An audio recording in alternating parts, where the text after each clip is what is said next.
eu vim falar sobre a frequência de micronúcleo em ameiva-meiva coletada em ambiente natural. A minha equipe de trabalho é o Itamar, o Marcelino, a Rayane e a Lia. Os dados para toxicidade em répteis são escassos, visto que eles são o grupo menos estudado de vertebrados na herpetologia, sendo que existem 248 espécies de lagartos no Brasil, mais de 50 espécies no Cerrado, sendo 9 ameaçadas de extinção. E os lagartos, eles vivem em quase todos os ambientes, no subterrâneo, no aquático, no terrestre e até no arborícola. Mas por que estudar a meiva-meiva? Por que essa espécie? Então, a meiva-meiva, ele tem características que o torna atraente como um sentinela de ambiente antropizado. Ele possui uma ampla distribuição geográfica, tem um hábito terrícola, é um forrageador ativo e ele consome diversas presas, desde fragmentos vegetais até pequenos artrópodes, como hianuros e até mesmo outros lagartos. Essa aqui é uma imagem do ameiva-meiva, para quem não conhece. Mas afinal, o que é teste de micronúcleo? Essa palavra tão difícil. Teste de micronúcleo é um método simples e sensível para detectar os fragmentos cromossômicos e cromossomos inteiros atrasados durante o processo de divisão celular. Que nós temos uma célula normal, como ela deveria ser, uma célula com micronúcleo, que além do núcleo principal tem um pequeno núcleo, e essas outras ilustrações aqui são as outras anormalidades que nós buscamos encontrar no trabalho. Bom, esse estudo ele se torna relevante não apenas para indicar os danos genotóxicos à espécie de lagartos de ambiente antropizado, mas ele também serve como um indicativo da saúde e da qualidade ambiental.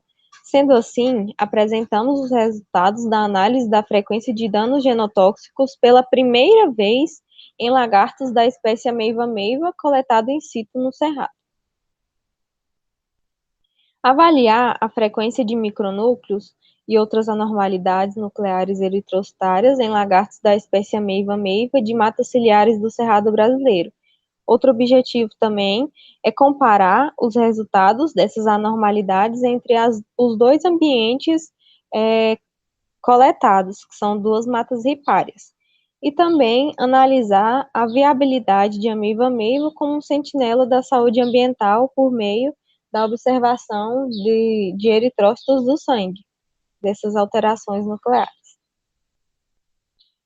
Na metodologia de execução do projeto, nós utilizamos como captura as armadilhas de intercepção e queda, mais conhecidas como pitfall, e elas ficaram montadas, como mostra essa fotografia aqui, e foram montadas em formato de Y, tendo cada balde desse 30 litros, e esses baldes ficaram em média 3 metros um do outro.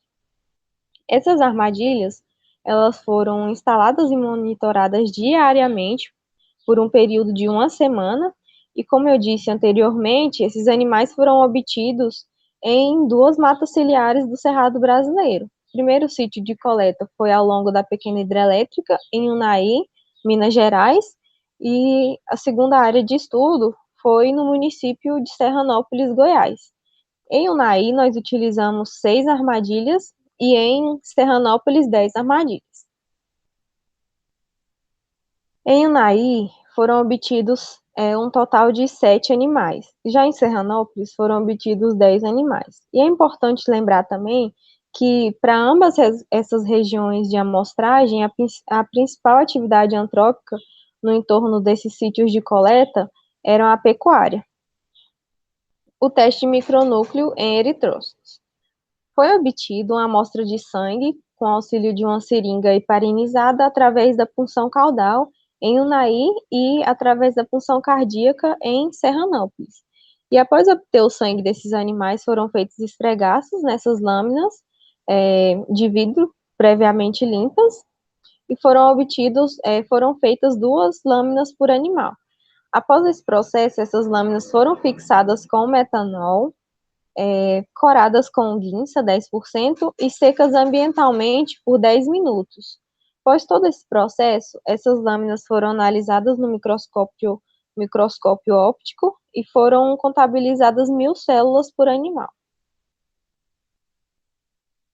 Ao término dessas amostragens, os animais de Unai foram soltos no mesmo local de coleta, foram reintroduzidos na natureza. Já os animais de Serranópolis, eles foram coletados como material testemunho. Aqui nos resultados de discussão, eu trouxe essa tabela para mostrar a média de micronúcleo e de outras alterações encontradas. Aqui nós podemos observar a média de cada anormalidade, o erro padrão e o p-valor. Em Serranópolis foram analisados um total de 10.000 eritrócitos, pois foram 10 animais e 1.000 células por animal. Em Unai, 7.000 eritrócitos. E entre essas duas regiões de coleta não foi evidenciada uma diferença significativa, mas isso já era um resultado esperado devido à similaridade desses ambientes. E aqui no p-valor não foi encontrado um resultado significativo, pois seria considerado significativo se o p fosse menor que 0,05. Mas apesar de não ter diferença significativa entre essas duas populações, foi encontrado, sim, micronúcleo e essas outras anormalidades. E embora nesse relatório a frequência de micronúcleo tenha sido baixa, outros estudos com répteis têm indicado que esses organismos são, sim, sensíveis às cargas de agentes xenobióticos. E aqui uma imagem para mostrar para vocês as anormalidades encontradas, o micronúcleo, a célula normal, como deve ser, uma célula com broto nuclear, o núcleo segmentado, que tem esse formato de 8, tem essa cinturinha aqui no meio, o núcleo reniforme, que tem esse formato de rim ou de feijão, o núcleo lobado, que tem diferentes lados e formatos, e o núcleo entalhado. Bom, é isso. Eu quero agradecer a Terceira Simbio pela oportunidade, ao IF Goiano Campus Rio Verde pelo apoio e pela bolsa. E eu vou deixar aqui o meu contato, o meu e-mail. Vocês podem estar entrando em contato comigo. Muito obrigada.